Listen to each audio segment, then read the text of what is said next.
अगस्त का महीना आ चुका है, मिड टर्म सर पे है, बहुत सारे लोग टेंशन में है ना, पैनिक मोड में भी चल रहे होंगे बहुत सारे लोग कि सर अभी तक सिलेबस कंप्लीशन नहीं हुआ है, सर अभी तक आंसर राइटिंग प्रैक्टिस नहीं हुई है, सर फैक्चुअल चीजें याद नहीं हुई है, सर सारे सब्जेक्ट्स को बैलेंस करना नहीं आ रहा है, एक्सेट्रा एक्सेट्रा एक्सेट्रा। और लगभग थोड़े ही दिनों में आप लोगों का मिड टर्म का एग्जाम। तो आज हम लोग स्ट्रैटेजी देखने वाले हैं कि किस तरीके से अगस्त को हम लोगों को प्लान करना है ताकि हमारी सिचुएशन ऐसे से ऐसी हो जाए। ठीक है, तो बहुत शॉर्ट वीडियो है, आपको 7-8 मिनट में मैं सब कुछ बताने वाला हूँ, है ना। तो प्लीज इसको देखिए और इसके हिसाब से प्लानिंग के हिसाब से चलिए। आप लोगों का मिड टर्म का एग्जाम होते ही आप बोलोगे सर जुम्मा दे दो क्या, ठीक है, मजा ही आ जाएगा आपको। देखिए सबसे पहले आपको क्या करना है, सबसे पहले आपको पैनिक नहीं करना है ना, कि सर 3 महीना हो गया सर, ठीक है, कुछ नहीं पढ़ा सर, जब से बोर्ड्स के एग्जाम स्टार्ट हुए तो हमें तो ऐसा लग रहा था कि हम तो 12th क्लास में आ गए, अब तो हमारे सीन निकल गए, दुम निकल गई है, ठीक है, हो गया। लेकिन अब गियर चेंज कर लो अपना। सबसे पहली चीज पैनिक मत करिए, है ना। और उससे भी इंपॉर्टेंट चीज, अगस्त के महीने को वेस्ट मत करिए।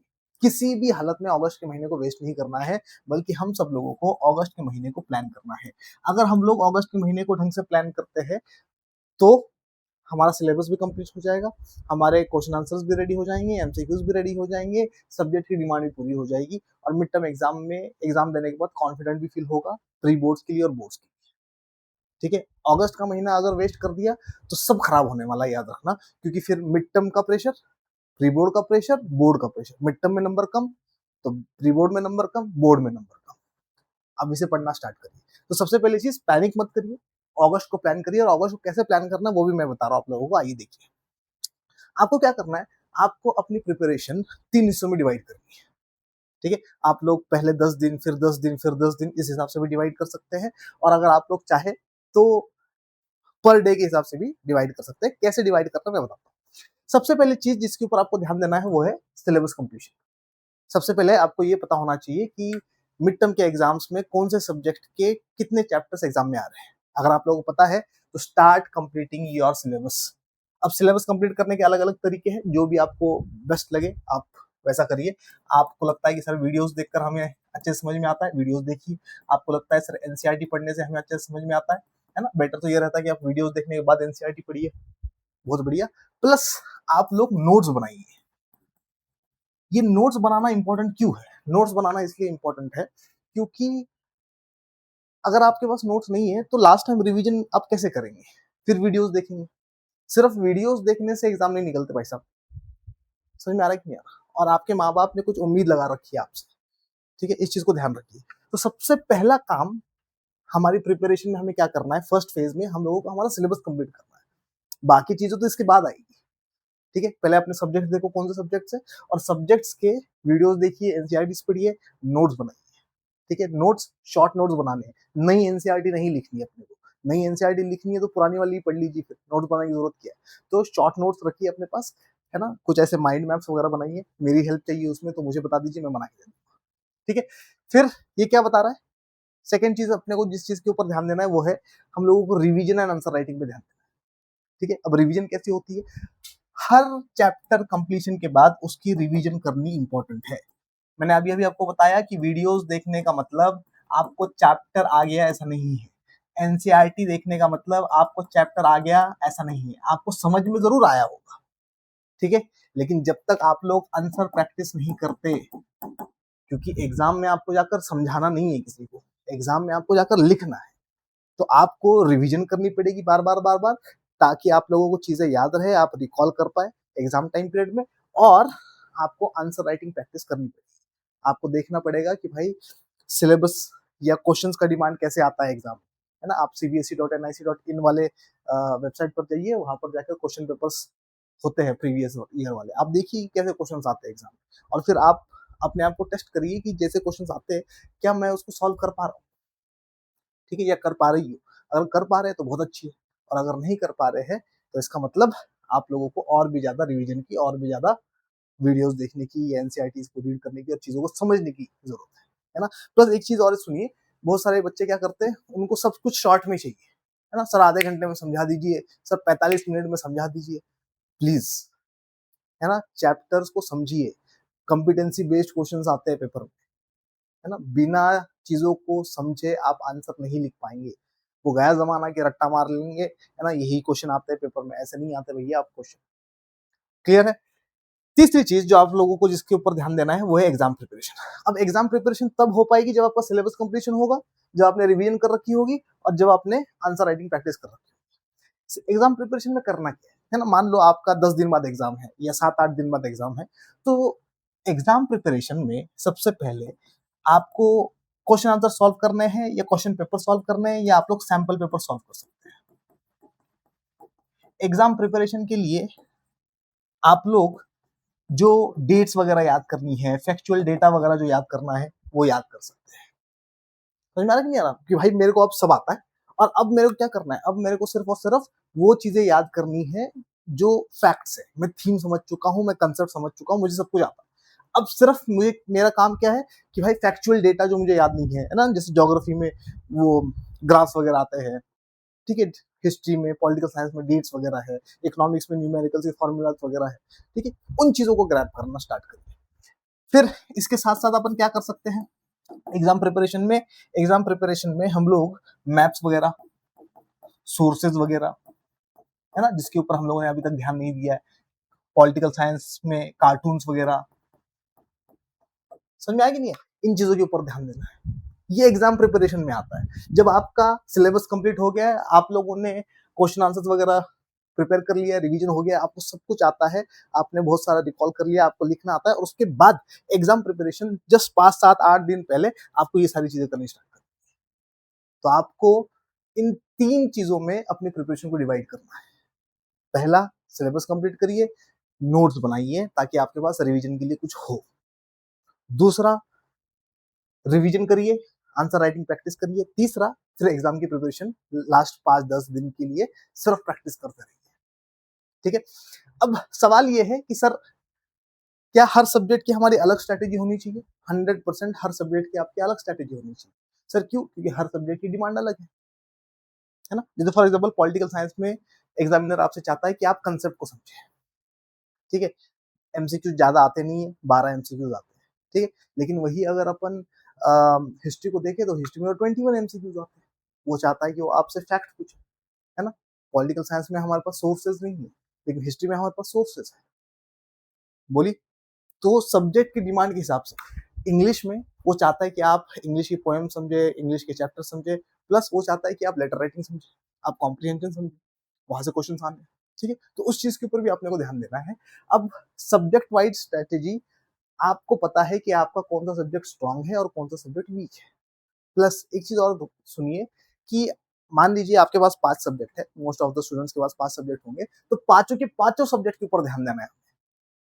ऐसा नहीं है कि सर पॉलिटिकल साइंस अच्छी लग रही है तो सिर्फ पॉलिटिकल साइंस पढ़ रहे हैं, ज्योग्राफी अच्छी लग रही है सिर्फ ज्योग्राफी पढ़ रहे हैं, इकोनॉमिक्स अच्छी लग रही है सिर्फ। हर सब्जेक्ट आपको 100 नंबर देके जा रहा है, ठीक है, और आपका जो परसेंटेज बनेगा लास्ट में वो इन्हीं 5 सब्जेक्ट्स के एग्रीगेट से बनेगा। कोई एक सब्जेक्ट आपको डिस्ट्रिक्ट टॉपर या इंडिया टॉपर तो नहीं बनाने वाला। तो प्लीज सारे सब्जेक्ट पढ़िए, अच्छे से पढ़िए, और सारे सब्जेक्ट्स में अच्छे मार्क्स लाएंगे तभी माँ बाप खुश हो।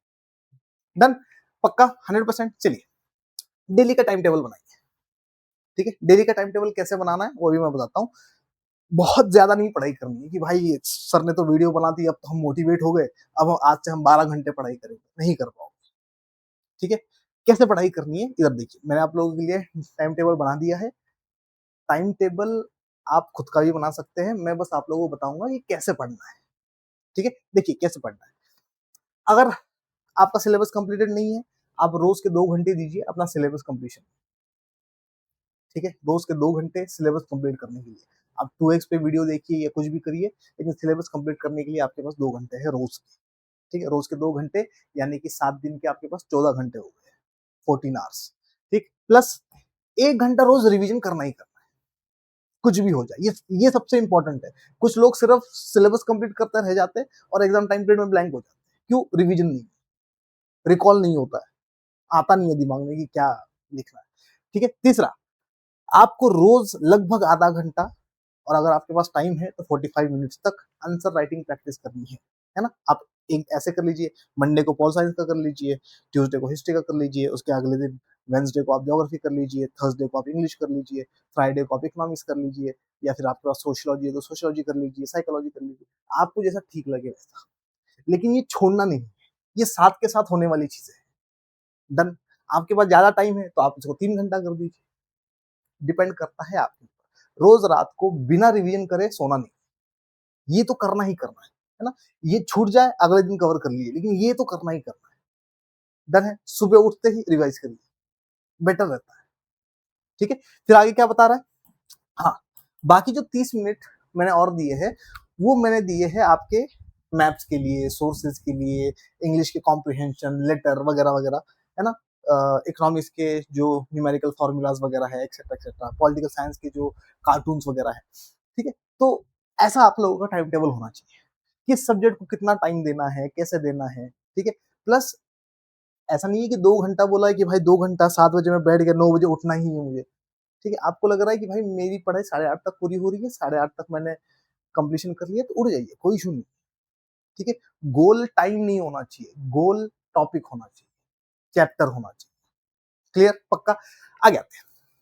फिर अपना वीकली टारगेट सेट करिए। वीकली टारगेट मतलब जैसे फॉर एग्जांपल आपने डिसाइड कर लिया कि मंडे से लेकर सैटरडे तक मैं ये सारी चीजें करने वाला हूँ, है ना। इंग्लिश में मैं ये करने वाला हूँ, पॉल साइंस में ये करने वाला हूँ, हिस्ट्री में ये करने वाला हूँ, ज्योग्राफी में ये करने वाला हूँ, इकोनॉमिक्स में ये करने वाला हूँ, और सोशियोलॉजी है या कोई भी सब्जेक्ट है तो इसमें ये करना है।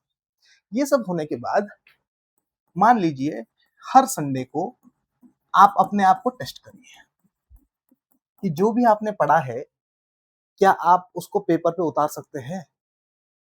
क्या सिलेबस में से जब क्वेश्चंस आएंगे क्या आप उन क्वेश्चन को सॉल्व कर सकते हैं। अगर कर सकते हैं तो आपकी प्रिपरेशन वेल एंड गुड है।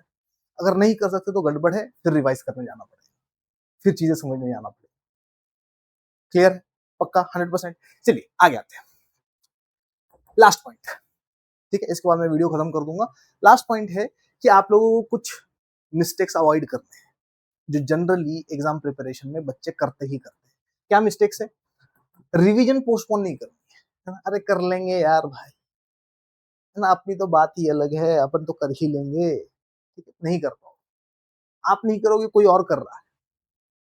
ठीक है, और कम से कम खुद से तो लड़ पाओ, है ना, खुद का सबसे बड़ा दुश्मन खुद ही होता है। ठीक है, तो रिवीजन को पोस्टपोन नहीं करना है, कुछ भी हो जाए। दूसरा, बहुत लंबे लंबे नोट्स नोट्स मत बनाइए। बहुत लंबे नोट्स क्यों नहीं बनाइए। मान लो आपके पास पॉलिटिकल साइंस की 3 किताबें हो गई, ठीक है, 3 नोटबुक बड़ी बड़ी, एग्जाम से एक दिन पहले आप पढ़ ही नहीं पाएंगे पूरा, है ना, या एग्जाम से 10 मिनट पहले नहीं पढ़ पाएंगे, समझ रहे हो कि नहीं। तो एक्सेसिवली लॉन्ग नोट्स हम लोगों को नहीं बनाना है। तीसरा, आंसर राइटिंग को इग्नोर नहीं करना है, कुछ भी हो जाए। क्यों, क्योंकि एट द लास्ट आपको एग्जाम में आंसर लिख कर आने हैं। ठीक है, कोई आपको मार्क्स इस बेसिस पे नहीं देगा कि आपको नॉलेज कितनी है, इस बेसिस पर देगा कि आप लिख क्या रहे हैं। ठीक है, कोई इस बेसिस पर मार्क्स नहीं देगा कि आपका प्रोनाउंसिएशन कैसा है, इस बेसिस पर देगा कि भाई आपने जो लिखा है वो सही है कि नहीं। ठीक है, तो प्लीज आंसर राइटिंग की प्रैक्टिस करिए। और सबसे बड़ी मिस्टेक, बहुत सारे बच्चे इन सब्जेक्ट्स को छोड़ देते हैं, है ना, फिजिकल एजुकेशन, म्यूजिक, इंग्लिश, है ना, लास्ट में कर लेंगे हमारे लास्ट में। ठीक है, लास्ट में यही फिर बाबा जी का ठुल्लू दुखाता है, समझ में आया कि नहीं है। तो प्लीज ये गलतियां मत करिए। ठीक है, मैंने जैसे कि बताया आप लोगों को कि हर सब्जेक्ट आपको 100 नंबर दे रहा है। ठीक है, तो इक्वली प्रिपरेशन करिए। कोई सब्जेक्ट इजी लग रहा है बहुत अच्छी बात है। एग्जाम प्रिपरेशन के टाइम पीरियड में आपको अपने वीक टॉपिक्स को भी स्ट्रॉन्ग करना, ये भी याद रखना। ठीक है, मेरी तरफ से इतना ही था, है ना। मेरे से बहुत सारे बच्चे कह रहे थे कि सर अगस्त आ चुका है, मिड टर्म प्रिपरेशन के लिए प्रॉब्लम आ रही है, तो मैंने वीडियो बना दी। अगर आप लोग चाहते हैं कि मैं किसी और टॉपिक पर वीडियो बनाऊं तो वीडियो के नीचे कमेंट सेक्शन में मुझे जरूर बताना। प्लस ये अपना चैनल है ह्यूमैनिटीज मास्टर्स, अगर आप लोगों ने सब्सक्राइब नहीं किया इसको तो प्लीज सब्सक्राइब करिए। और वीडियो के नीचे डिस्क्रिप्शन में टेलीग्राम ग्रुप की लिंक है, वहां पर सारी की सारी पीडीएफ्स, हर सब्जेक्ट की वीडियोस की पीडीएफ्स टेलीग्राम ग्रुप में मिलती है, तो उसको जरूर ज्वाइन कर लेना।